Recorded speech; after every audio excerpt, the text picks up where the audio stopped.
Hello everyone, welcome to Sanmarga classes. ನಾವು ಇವತ್ತು LB ಆಹಾರ ಸಂಪನ್ಮೂಲಗಳಲ್ಲಿ ಸುಧಾರಣೆ ಪಾಠದ ಪ್ರಶ್ನೆ ಉತ್ತರಗಳನ್ನು ಉತ್ತರಿಸಲಿದ್ದೇವೆ. ಪ್ರಶ್ನೆ 2, ಸಸ್ಯಗಳು ಗಾಳಿಯ ಮೂಲಕ ಪಡೆಯುವ ಪೋಷಕಾಂಶ. ವಿದ್ಯಾರ್ಥಿಗಳೇ, ಇದು ಕೂಡ ಸುಲಭ ರೀತಿಯಾದ ಪ್ರಶ್ನೆ ಆಗಿರುತ್ತದೆ. ನೀವು ಗಮನಿಸೋದಾದ್ರೆ ಈ ಸಸ್ಯದ ಬೆಳವಣಿಗೆ ತುಂಬಾ ಪೋಷಕಾಂಶಗಳು ಅವಶ್ಯಕತೆ ಇವೆ ಅಲ್ವಾ?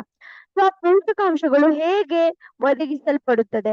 ಸ್ವಲ್ಪ ಪೋಷಕಾಂಶಗಳು ಗಾಳಿಯ ಮುಖಾಂತರ, ಸ್ವಲ್ಪ ಪೋಷಕಾಂಶಗಳು ನೀರಿನ ಮುಖಾಂತರ, ಇನ್ನು ಮುಖ್ಯೇತರ ಪೋಷಕಾಂಶಗಳು ಈ ಮಣ್ಣಿನ ಮೂಲಕ ಒದಗಿಸಲ್ಪಡುತ್ತದೆ ಬೆಳೆಯುವ ಸಸ್ಯಗಳಿಗೆ. ಸೊ ಇವರ ಪ್ರಶ್ನೆ ಏನಾಗಿದೆ ನೋಡಿ, ಗಮನಿಸಿ. ಗಾಳಿಯ ಮೂಲಕ ಪಡೆಯುವ ಪೋಷಕಾಂಶಗಳು ಯಾವುದು ಎಂದು ಪ್ರಶ್ನೆ ಆಗಿದೆ. ನೋಡಿ, ಗಾಳಿಯಲ್ಲಿ ಏನೇನಿರತ್ತೆ? ಕಾರ್ಬನ್ ಮತ್ತೆ ಆಕ್ಸಿಜನ್ ಇರತ್ತೆ ಅಲ್ವಾ?